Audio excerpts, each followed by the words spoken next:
Now, on the Georgia vote. They'll go back to destroying our country. I've only had one client, the people. The showdown in Philly between Donald Trump and Kamala Harris is in the books. We look at how they address the issues and get reaction from Georgia House member Derek Jackson and State Republican Chair Josh McCoon. Plus, the fundamental right that we're talking about to be able to defend oneself, self-defense. Bob Barr, the president of the NRA and a former Georgia congressman, responds to new criticism of the organization in the wake of the deadly mass shooting at Apalachee High School. And Jerry Gonzalez and Spiro Amber sit down for our roundtable. All right now on the Georgia Vote. From the 11 Alive studios, this is the Georgia Vote with Faith Jesse and Zach Merchant. Well, there are 7 weeks left in the race for the White House, and in this home stretch, big moments matter more than ever. That's right, and for the first time and maybe the only time, Vice President Kamala Harris and former President Donald Trump squared off in a debate. Nearly 70 million people watched Tuesday night. That's about 16 million more than those who tuned in for the June debate that took place here in Atlanta between President Joe Biden and former President Trump. And for the tens of millions watching, they wanted to learn more about the candidates' stances on major issues. The economy was first up. Harris tried to lean into her plan for an opportunity economy, while Trump blasted the Biden-Harris economy as he promoted his tariff plans. And the two candidates, they engaged in a lengthy clash over abortion, during which Trump twice declined to say whether he would veto a federal abortion ban if Congress passed one. Harris said she'd work to put protections from Roe v. Wade back in place. And of course, there was the discussion about competing campaign rallies, cue crowd sizes, right? Well, more than a month ago, Georgia State University hosted rallies for both Kamala Harris and Donald Trump within a span of less than a week. Well, once the vice president brought it up, the former president responded quickly. You will see during the course of his rallies, he talks about fictional characters like Hannibal Lecter. He will talk about windmills cause cancer. And what you will also notice is that people start leaving his rallies early out of exhaustion and boredom. And I will tell you, the one thing you will not hear him talk about is you. She said people start leaving. People don't go to her rallies. There's no reason to go. And the people that do go, she's bussing them in and paying them to be there and then showing them in a different light. So she can't talk about that. People don't leave my rallies. We have the biggest rallies, the most incredible rallies in the history of politics. That's because people want to take their country back. And following this debate, each campaign had their own spin as to who had the best performance. Georgia GOP Chair Josh McCoon singing Trump's praises, saying he focused on issues voters cared about. The people that we're talking to every day, they're concerned about the economy. They have anxiety about the economy. And they really didn't hear anything from Vice President Harris last night about the economy that she and Joe Biden are responsible for. And so I think that the advantage definitely was to President Trump last night, to that small population of voters that are still undecided. The expectations for Vice President Harris had been set extremely low. And so pundits are, saying, oh, well, she did great.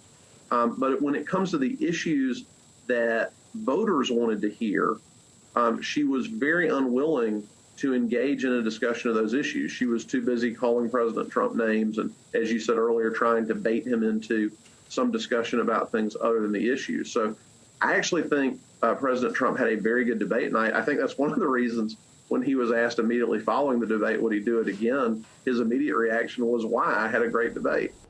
On the other side of the aisle, Democratic State Representative Derek Jackson said Harris had the strongest performance on that debate stage, saying that she reached across the aisle to speak to all voters. I believe Vice President Kamala Harris not only spoke to the undecided, but she also spoke to the independent, and she spoke to, again, Democrats and Republicans alike. When they were here, they did a 2-day bus tour in rural parts of Georgia. So that's very clear that Vice President Kamala Harris wants to be the president for all Americans, both urban, suburban, and rural, also Republican, Democrat, and independents. And so I believe during that 90 minutes of the debate, she spoke to all Americans. Her values and her principles never changed.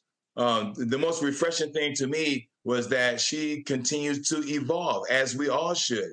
The more information that one takes in, you should be able to make a sound decision. And as a leader, you want someone at the helm that will be able to take in all the various inputs and then make a sound decision thereafter. And so I believe her policy around fracking and guns and reproductive freedom, she was very clear and very succinct and very stable in her response. She continues to stand firm on her values and her principles. Other big news in the political world this week. A judge dismissed 2 criminal counts in Georgia's 2020 election interference case against former President Donald Trump and other co-defendants. The 2 charges dismissed are for filing false documents and conspiracy to commit filing false documents. Fulton County Judge Scott McAfee tossed the charges out, ruling that they were beyond the state's jurisdiction because the documents were filed in federal court.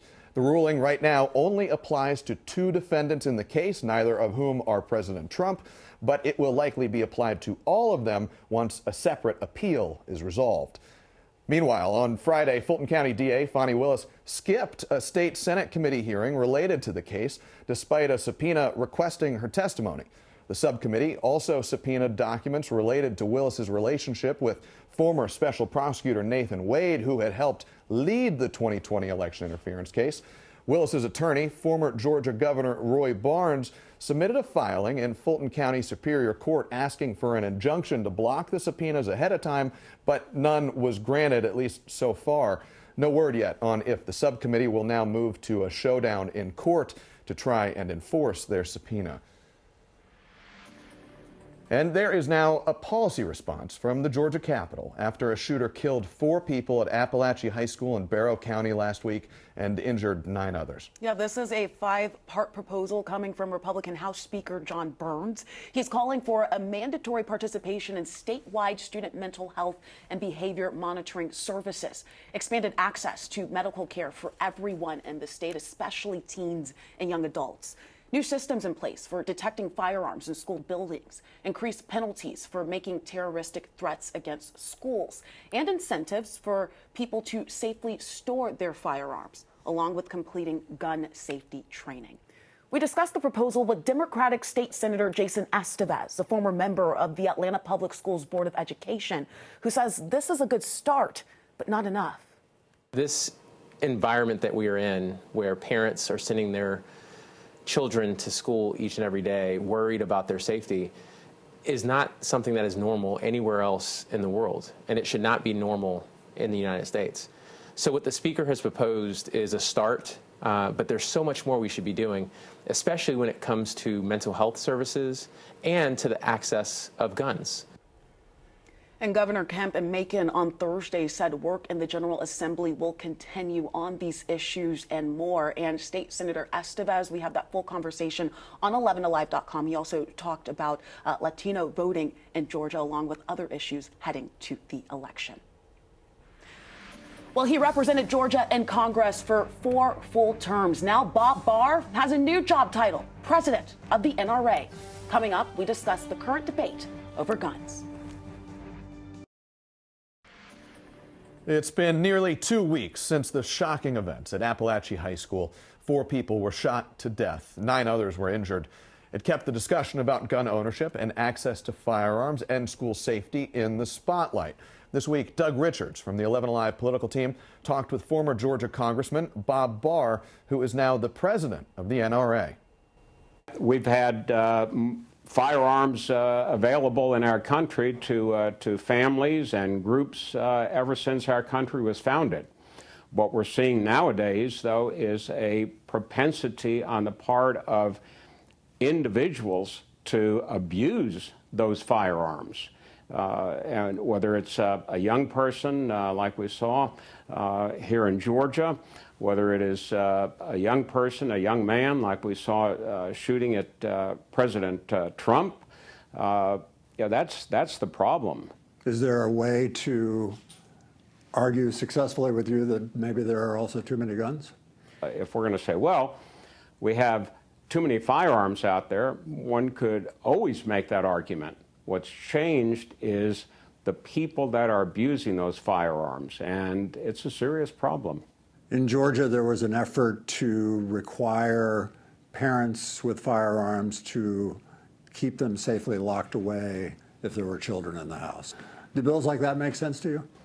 They certainly are pieces of legislation and ideas that ought to be carefully considered. I think there was an effort to do it through tax laws, but while those might address some small part of the problem, they don't get to the most serious problem, which is the breakdown of the family and the lack of proper parenting. I guess if the family is broken down and there are firearms in the house, limiting access to those firearms might at least decrease that part of gun violence. I don't know that any laws that you have is going to teach individuals how to properly parent a child. I've heard it argued that one reason not to have safe storage laws is because it impedes the Second Amendment rights of the gun owners. What do you think about that? It certainly impedes the right for a person to defend themselves. If there is an intruder that comes into a person's home late at night, and it's dark, if they have a firearm available nearby, but it's in a locked container, for example, where you have to do something in order to open that, in order to access the firearm, or if it has some sort of trigger lock on it that requires you to find the key and use the key or punch in a code, those are precious seconds that could be lost and make the difference between life and death. And yet at the same time, those would also keep children out from accessing the firearm, right? Well, you can keep children from accessing firearms by outlawing all firearms. I mean, the most important thing when you're faced with a life or death situation is to be able to have the ability to protect yourself. And what I'm asking is whether there's a compromise that can be made that can respect Second Amendment rights and yet also respect sort of the fact of life of there being these issues in families like you're talking about. The fundamental right that we're talking about, even before one looks at the Second Amendment itself, is the pre-existing right that is a human right to be able to defend oneself, self-defense, which is the basis for the Second Amendment, but is the fundamental underpinning of it. So I think anything that is considered legislatively, for example, has to account for that fundamental human right. And are you improperly impeding it? You don't want to say, well, we're going to put this law in place to take care of the unlikely but horrible situation that might occur if a young person who's predisposed to commit a crime obtains a firearm. We have to balance that against the right of the parents, the owner of the house, to be able to protect themselves and their family when they most need it. It's a very delicate balance. You're right. Coming up next, Galeo Impact Fund CEO Jerry Gonzalez and Republican consultant Spiro Amburn break down another busy week as part of our political roundtable. You're watching The Georgia Vote. Time now for our political roundtable. Today we have current Galeo Impact Fund CEO Jerry Gonzalez and Republican consultant Spiro Amburn, both returning panelists. Gentlemen, so great to be back with you. Thank you so much. So I want to start off with some debate reaction from you all. We know that each campaign will say, okay, my candidate did great, my candidate did great. Both Republicans and Democrats in Georgia agreed that Kamala Harris had a very strong performance debate night, but it really doesn't matter who won the debate. It matters how those debate performances translate into votes, right? So, Spiro, do you think that Kamala gave Trump a run for his money? Do you think that this is going to hurt him at all? I think she did well. I think Kamala Harris proved that she could stand in there and take punches, which is, that was the question that she had going into that, which I think is the result of a lot of the positive, the enthusiasm as a result of the debate. But I think now that we've had several days to digest, that debate really was a true debate. It was refreshing in the sense that it was about the issues. Donald Trump, I think, actually did better than expected, too. I know he got a little shaky at times and reacted to some of her commentary, but I think for the most part, you know, he held it together, and down the stretch, this campaign is going to be about the issues. So if you're Donald Trump, I think you're happy about that. Jerry, do you agree with that?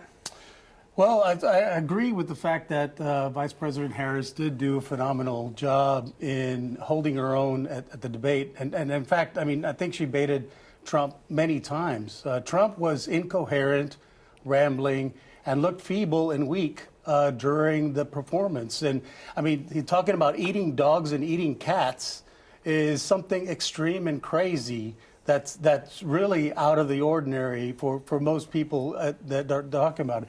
Clearly, it's a debunked myth that was perpetuated in right-wing media, but here you have a presidential candidate talking about crazy stuff that you find on the internet. That's just, I think he did more harm than good in luring in any kind of undecided voters in that regard. And that is something that has gone viral really quick here. Do you think that her performance is going to translate into votes in November? We're talking less than 7 weeks. Well, I mean, Taylor Swift was watching, and Taylor Swift immediately after the debate offered her endorsement and encouraged those that follow her to also engage in the political and do their own research about candidates that are doing. So I think it does. I think the performance was strong. I think it's going to translate into votes. I think the momentum keeps going for Vice President Harris. Spiro, I want to stay on this topic for just one moment longer. A quick answer from you. Yeah. Jerry pointed out one of the main critiques of former President Trump, and some have called it taking the bait responses, talking about debunked claims about immigrants eating pets have gotten a lot of headlines for him. Some of the criticism of Vice President Harris has been that she did not answer directly some of the moderators' questions. Will that impact her future as we go down the home stretch here? I mean, I think so, but look, I mean, there are many undecided voters out there. This is about a very small margin, and it's about both sides getting out their base. I do think Donald Trump's best moment was in his closing statement, where he said, you know, where have you been for the last 3.5 years? She is still the sitting vice president, and she's responsible for Joe Biden's policies. So I think that is something she's going to have to continue to answer the tough questions on. Let's pivot to an issue close to home here. The Apalachee High School shooting shaking the state, shaking Barrow County. What are the odds that we will see gun control legislation and a major push to get it passed in the upcoming legislative session in 2025? And I want to start, Jerry, with your thoughts. Well, I mean, I think that the state has been long absent in smart, effective gun control. We need smart, effective gun control. There's no reason why 14-year-olds should have access to those type of killing machines. AR-15s should be banned nationally. Those type of things should be on the table. But we keep talking about thoughts and prayers without action. And that's really a disservice to Georgians. Georgians shouldn't be facing these things when their children are starting school, whether their children are going to be coming back alive. If Georgia was quick to act to regulate abortion, why can't Georgians act to regulate guns that are killing children in Jerry, schools? I'm so sorry. I don't want to cut you off. We're running low on time. But, Spiro, I want to give you 10 seconds to respond here. Schools should be safe. Speaker Burns came out this week taking a leadership role on that, which is absolutely critical. You know, laws were broken. We all know this. The key part is making sure that these schools are safe and ensuring that, you know, technology is used and mental health services are used to make sure that we prevent these problems. Spiro, Jerry, I appreciate it. We'd love to get more into this, but we've got to go to break right now. Good news, Georgia Vote comes back right after this. We say it every week, you can't have the Georgia vote without Georgia voters. It is their decisions in November that will help decide this next election. This week's Voice of the Voter is Melita Belloso Pinto. She's a Venezuelan immigrant who turned her passion for dancing into her own business in Atlanta's Kirkwood neighborhood. We are in Caló Dance Studio. This is my dance studio, and we dedicate ourselves to flamenco dancing. I love to teach people to love themselves. I try to give my students a space that is safe. 7, 8, 9, 10. Let's listen to good music. Let's just see ourselves dancing. That's it. It's about connection. Exactly. One of the things we hear so frequently from folks in the political space is that the voice of Latino voters is on the rise here in Georgia. Yeah. Do you feel that? Do you see that? Oh, yeah. Oh, yeah. We're a lot of us now here. There's a lot of people here that are good people, that are hard workers, and that's what Latinos have, you know what I mean? Like, we're very hard workers. I come here and I love this country. I love the opportunity that this country has given me. I wouldn't change it for anything. Sometimes people ask me, if you could live anywhere in the world, where you live? I say, like, Atlanta, Georgia, the United States. Ole! We've got a big election coming up in November. When you look ahead, what worries you the most? What has been worrying me and continues to worry me is the division, you know? Like, back in the day, we could talk about Republicans and Democrats, and you will vote for this one, and I will vote for that one, and everybody was friendly and whatever. Nowadays, if you say, I'm going to vote for Trump or I'm going to vote for Kamala Harris, and then already immediately is going to become, okay, maybe we can't be friends. Maybe we can't be together. What is the single biggest issue that will govern how you vote? I have a 15-year-old. I saw what happened in this school in Georgia with the kid and the gun. Like, I swear to you, I was on my way here to teach, and I was reading the news, and I almost started crying, and I was like, wait a minute.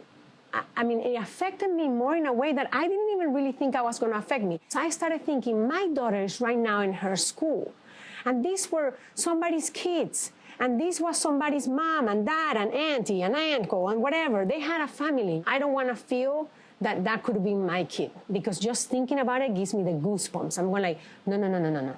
I can't have that. How is it a 14-year-old can have a gun? What's going on? Like, where are these guns coming from? Why is this happening? Right now, your number one issue is gun control. Yes. Right now, my number one issue is gun control. If you had to pick a second most important issue, what would it be? The rights of women, because I'm being so pro-woman, and LGBTQ people. Me, for example, I have my 15-year-old girl. I was married twice, and now I have a partner. And she's amazing. I get to have my life, and then I start realizing myself, wait a minute, there are certain places where I cannot grab hands with my partner. And those were things that you didn't have to think about when you were married to a man. No, exactly. I didn't have to worry about it. Even here in the United States, there are certain places or certain circles where I wouldn't be able to say that I have a partner, that I have my 15-year-old daughter, that we're a modern family, that we are happy. We always end on this. What are you most optimistic about? We're going to make it. You know what I mean? We always have made it. We've made it through the Depression in 2008 when everything was bad. We made it through COVID. Like, the whole world made it through COVID. Aren't we going to make it through some elections, people? I mean, come on. We're going to make it. And if you want to take one of Melita's classes, you can find out how. Just look for the story on our website, 11alive.com. And thank you so much for joining us today. We hope to see you back here next Sunday at 11 for another edition of the Georgia Vote.